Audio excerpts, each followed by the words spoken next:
ओम शांति। आज सवेरे सवेरे हम सभी ने अव्यक्त मधुर महावाक्य सुने। जो अव्यक्त मधुर महावाक्य अव्यक्त बाप दादा ने 27 दिसंबर 1987 को सुनाए थे, और उसमें विशेष बाबा ने निश्चय बुद्धि बच्चों की विशेषताएं बताई। आज की मुरली बहुत गहरी, मनन करने योग्य और साथ ही साथ एक ऐसा मीटर है जिसके आधार से हम स्वयं को चेक कर सकते हैं कि सचमुच हम कितने निश्चय बुद्धि होकर के चल रहे हैं। आज की मुरली बाबा ने 2 भागों में विशेष 2 भागों में उसको बांटा है। पहला है निश्चय बुद्धि आत्मा की विशेषताएं, और दूसरे जो भाग है मुरली का वो है कि जिनके अंदर निश्चय है और उस निश्चय के आधार पर रूहानी नशा है जो उसके जीवन से स्पष्ट होता है। ऐसे ब्राह्मण बच्चों की जीवन की विशेषताएं क्या है? तो एक निश्चय बुद्धि की विशेषता, एक उस रूहानी नशे में रहने वाले ब्राह्मण आत्माओं के जीवन की विशेषताएं।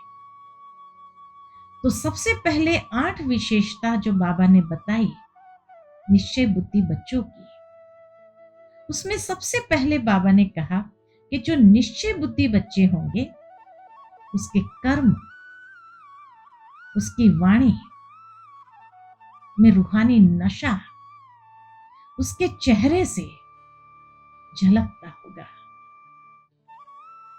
कोई भी निश्चय बुद्धि किसी बात में किसी को आत्मविश्वास अगर आ जाए तो उस आत्मविश्वास के कारण उसके चेहरे पर वो एक अनोखी चमक होती है। तो ये पहली विशेषता। दूसरी विशेषता बाबा ने कही कि जो निश्चय बुद्धि बच्चे हैं, तो कहा ही जाता है निश्चय बुद्धि विजयंती। तो जीवन के हर संकल्प में, हर कर्म में वो विजय का अनुभव प्रत्यक्ष रूप में करते हैं। हर कदम में वो विजय का अनुभव करता है। फिर तीसरी निशानी बताई कि निश्चय बुद्धि माना किन किन बातों में निश्चय। तो एक तो बाबा ने कहा स्वयं में निश्चय, और स्वयं में निश्चय माना अपने श्रेष्ठ भाग्य पर निश्चय, अपनी श्रेष्ठ जीवन में निश्चय बुद्धि होना। बाबा में तो निश्चय बुद्धि होती ही है,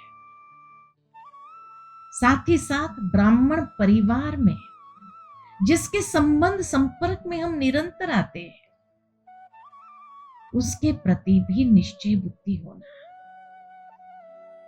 कई बार कई लोग कहते हैं हम निश्चय बुद्धि है, तो परमात्मा में निश्चय बुद्धि बनना आसान है, परंतु अपने भाग्य पर या अपने जीवन में कभी कोई ऐसा जीवन में घटना होती है तो आत्मविश्वास, निश्चय डगमगाने लगता है। पता नहीं अब मेरा भाग्य क्या होगा, और विचलित हो जाते हैं, उसमें संशय आ जाता है।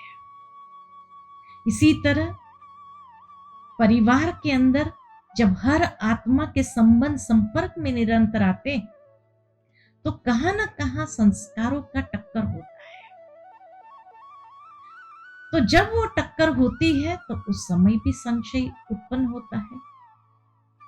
तो इसीलिए बाबा ने कहा निश्चय बुद्धि आत्मा अर्थात अपने श्रेष्ठ भाग्य पर, अपने श्रेष्ठ जीवन में, बाप में और परिवार की हर आत्माओं के साथ जब संबंध संपर्क में आते हैं तो वहां संकल्प मात्र भी संशय बुद्धि नहीं होना।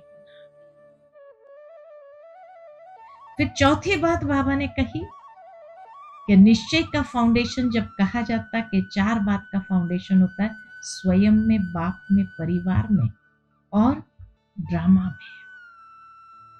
तो चौथी विशेषता बाबा ने बताई कि ड्रामा का हर दृश्य को देखते हुए कभी क्वेश्चन उत्पन्न नहीं होना और सदा ही फुल स्टॉप, सहजता से लग जाना।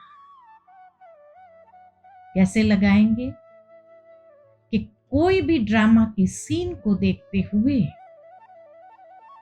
इसमें भी कोई कल्याण है। बाहर का स्वरूप कितना भी अकल्याण का क्यों न हो, लेकिन उसमें भी कल्याण को ढूंढते हुए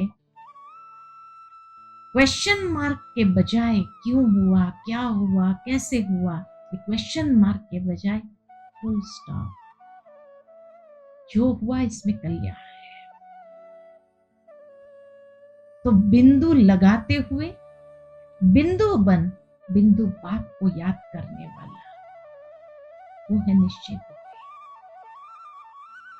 फिर 5वीं बात बाबा ने कही कि निश्चय बुद्धि हमेशा बेफिक्र बादशाह की स्थिति में। दुनिया के अंदर मनुष्य की परिस्थिति के प्रमाण आंतरिक स्थिति, मन की स्थिति बनती जाती है, लेकिन जो निश्चय बुद्धि आत्मा है वो हमेशा बेफिक्र बादशाह वाली ऊंची स्थिति का आसन या उस सिंहासन पर सदा बैठने वाले और हर दृश्य को देखने वाले। क्यों क्यों ये ऊंचे आसन की स्थिति पर बैठ जाते हैं? वो बहुत गहरी बात बाबा ने कही, क्योंकि ये स्थिति उसको बाप से वर्षे के रूप में प्राप्त हुई है, सतगुरु से वरदान के रूप में प्राप्त हुई है और भाग्य विधाता से ये श्रेष्ठ भाग्य के रूप में प्राप्त हुई है। इसीलिए वो आंतरिक स्थिति उसकी अचल अडोल। अगर परिस्थिति के प्रमाण स्थिति बने तो थोड़ी भी परिस्थिति में हलचल आई तो खुद में भी, खुद की मन की स्थिति भी हलचल में आ जाती है, अचल अडोल नहीं रह सकते हैं। तो इसलिए जहां वर्षा है, वरदान है और भाग्य विधाता द्वारा श्रेष्ठ भाग्य के रूप में ये स्थिति प्राप्त हुई है, तो नेचुरल है कि वो बेफिक्र बादशाह की उस ऊंचे सिंहासन पर ही सदा सेट होगा। फिर छठी बात जो बाबा ने बताई है मुरली के अंदर निश्चय बुद्धि की विशेषता के रूप में, बाबा ने कहा कि जब वो बेफिक्र बादशाह वाली स्थिति में है तो निश्चिंत है। बादशाह को कभी टेंशन नहीं होता है, क्योंकि उसके पास इतने रिसोर्सेज होते हैं कि इसीलिए उसको अपने हर रिसोर्स पर इतना विश्वास होता है, तो निश्चिंत रहता है। तो निश्चय बुद्धि, निश्चिंत और निश्चित भावी को जानते हुए हर कर्म उसी रूहानी नशे से करने वाला। और फिर 7वीं बात बाबा ने कही कि निश्चय बुद्धि आत्मा सदा बाप के ऊपर बलिहार जाने वाला, संपूर्ण बलिहार जाना या सर्वंश समर्पित होना, सर्ववंश सहित समर्पित होना। तो कितने वंश बाबा ने बताए? एक तो बाबा ने कहा सारे विकारों के वंश सहित समर्पित होने वाला, दूसरा बाबा ने कहा देह के सर्व संबंधों के साथ संपूर्ण समर्पित होने वाला, सर्व संबंधों के वंश सहित समर्पित होने वाला। और तीसरा बाबा ने कहा कि इस देह की दुनिया में जितने भी पदार्थ है उसके पास, उन पदार्थों के भी वंश सहित समर्पित होने वाले, ऐसे बलिहार जाने वाले। तो तीनों वंश सहित बलिहार जाने वाले, तो सर्वंश समर्पित कहो या सर्वंश त्यागी कहो, इतनी महान आत्माएं वो हो जाती है। और 8वीं बात बाबा ने कहा कि जो निश्चय बुद्धि आत्मा है वो ऐसे रूहानी नशे में रहते हैं कि उनका नशा देख दूसरों के अंदर भी नशा आ जाता है। जिस तरह कोई खुशी में व्यक्ति होता है तो वो जहां भी जाता है वो वाइब्रेशंस फैलाता है, दूसरों को भी सहजता से खुश कर देता है। ठीक इसी तरह निश्चय बुद्धि वाला, ऐसा आत्मविश्वास उनके अंदर होता है, चारों प्रकार का निश्चय होने कारण ऐसा रूहानी नशा कि जिस नशे में आकर के वो दूसरों को भी सहज उस नशे का अनुभव कराता है। तो ये 8 निशानियां बाबा ने बताई निश्चय बुद्धि विजयी आत्मा की। अब मुरली का दूसरा भाग जो है कि जो ऐसे श्रेष्ठ रूहानी नशे में रहते हैं उनकी जीवन की विशेषताएं क्या होगी। तो उनकी जीवन की पहली विशेषता जो बाबा ने बताई कि ऐसे निश्चय बुद्धि रूहानी नशे में तो रहेंगे लेकिन अभिमान का नशा नहीं होगा, क्योंकि हर वक्त वो स्वयं को निमित्त समझेगा। तो उसके जीवन की सबसे पहली ये निशानी है कि स्वयं को निमित्त समझ करके निर्माण, नम्रता, और इस कारण से उसकी बुद्धि इतनी क्रिएटिव होगी जो हर वक्त नव निर्माण करती रहेगी। तो निमित्त, निर्माण और नव निर्माण करने वाला, तो ये उसकी बहुत बड़ी विशेषता है। रूहानी नशे की स्थिति होने के बावजूद अभिमान का जहां अंश मात्र भी दिखाई नहीं देता उसके जीवन में। फिर बाबा ने कहा कि उसके जीवन में उसकी भाषा कैसी होगी। तो निश्चय बुद्धि आत्मा की भाषा मधुर तो होगी ही, लेकिन साथ ही साथ उदारता वाली भाषा होगी। उदारता अर्थात इतना उदार भाव कि जहां कहीं पर भी कोई ऐसा मान शान का अधिकार प्राप्त करना हो तो हमेशा दूसरों को आगे करके पहले आप, पहले मैं, ये नहीं होगा उसके अंदर। ये उदारता वाली भाषा कि पहले आप। जहां बाबा ने मिसाल दिया ब्रह्मा बाबा का कि ब्रह्मा बाबा ने कभी भी कोई भी बात में मान शान की जहां स्थिति कभी भी पहले मैं नहीं किया, परंतु जगदम्बा मां को पहले आप, बच्चों को पहले आप किया। बाबा ने एक सीक्रेट रहस्य यहां स्पष्ट किया है कि जो पहले आप दूसरों को करता है वो स्वतः ही पहले मैं हो जाता है, वो कभी पीछे नहीं रहता है। और इसीलिए ब्रह्मा बाबा सदा आगे ही रहे, हमेशा मम्मा को आगे किया, बच्चों को आगे किया। कभी भी भाषण होता था, पब्लिक प्रोग्राम होता था तो बाबा ने बच्चों को आगे किया। जब पहले पहले आप कहा तो बाबा स्वतः पहले हो गए। ये एक रहस्य की बात बाबा ने स्पष्ट की और साथ ही साथ बताया कि मधुर भाषा, उदारता वाली भाषा, संतुष्टता, जिस भाषा के अंदर हमेशा आत्म संतुष्टि का अनुभव करना। तो ये विशेषता बाबा ने उसकी भाषा में बताई।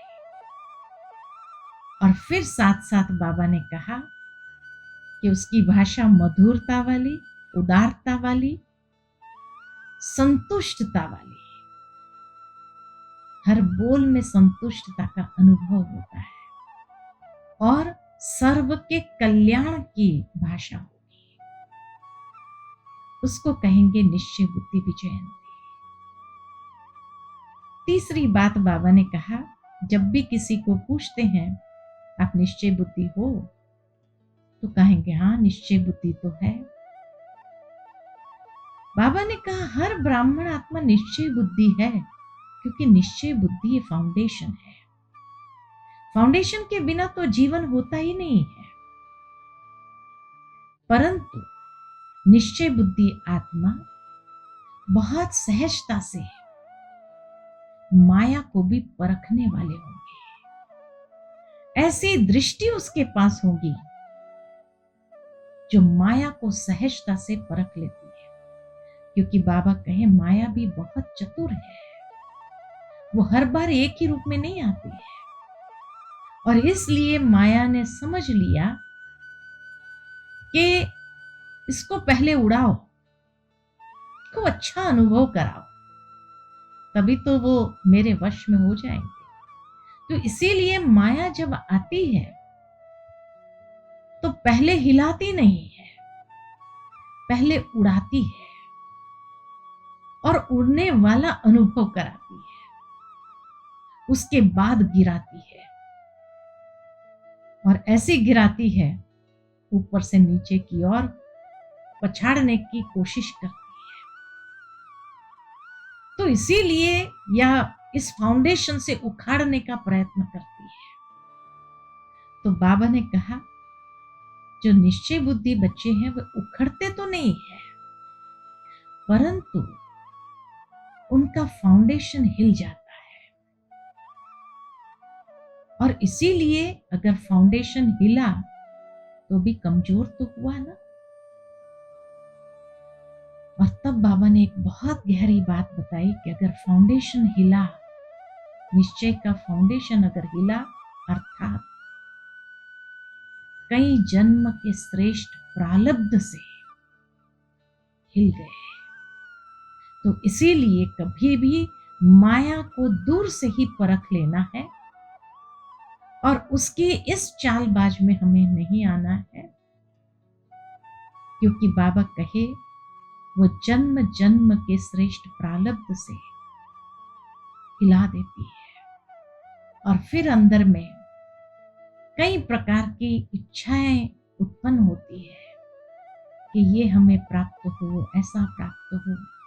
तो जो इच्छा मात्रम अविद्या की स्थिति, बेफिक्र बादशाह वाली स्थिति, उसके अंदर भी इच्छाएं उत्पन्न करा देती है। और जब उनमें भी इच्छाएं उत्पन्न होने लगती है तो नेचुरल है कि उस वक्त वो निश्चय बुद्धि के फाउंडेशन से अवश्य हिले। तो बाबा कहे कि कई बार कई लोग कहते हैं कि हाँ हम निश्चय बुद्धि है, लेकिन निश्चय बुद्धि आत्मा को 3 सर्टिफिकेट जरूर लेना है। जैसे दुनिया में कोई बच्चा एग्जाम दे, पास भी हो जाए और खुश होता रहे कि हाँ मैं तो पास हो गया, लेकिन अगर उसके पास सर्टिफिकेट नहीं है तो कौन मानेगा कि हाँ उसने ये एग्जाम पास किया है। सर्टिफिकेट जरूरी है। तो ठीक इसी तरह निश्चय बुद्धि आत्मा को भी ये 3 सर्टिफिकेट लेना बहुत जरूरी है। स्वयं पसंद, मन पसंद, लोक पसंद और प्रभु पसंद। अर्थात कि स्वयं स्वयं को सर्टिफिकेट दे संतुष्टता का। ये ब्राह्मण परिवार जिसके बीच में हम रहते हैं वो भी हमें सर्टिफिकेट दे, और परमात्मा भी हमें सर्टिफिकेट दे। तब कहेंगे कि हाँ निश्चय बुद्धि विजयंती। तो इसीलिए कहा निश्चय बुद्धि विजयंती आत्मा की विशेषताएं और उनके जीवन की ये विशेषताएं, उसका जीवन कैसा होगा, उसकी भाषा कैसी होगी, उसकी दृष्टि कैसी होगी, दूर से ही माया को परख करके कोई भी चाल में आने वाली नहीं। तो आज की बाबा की मुरली ये जैसे स्वयं के लिए भी एक आईना था, जहां हम अपने आप को देख सके कि सचमुच मैं कहीं इस निश्चय के फाउंडेशन में हिला तो नहीं हूं। तो इसी के साथ अपने आप को चेक करते हुए अपने जीवन को पुनः उन विशेषताओं के आधार से संवारिए। ओम शांति।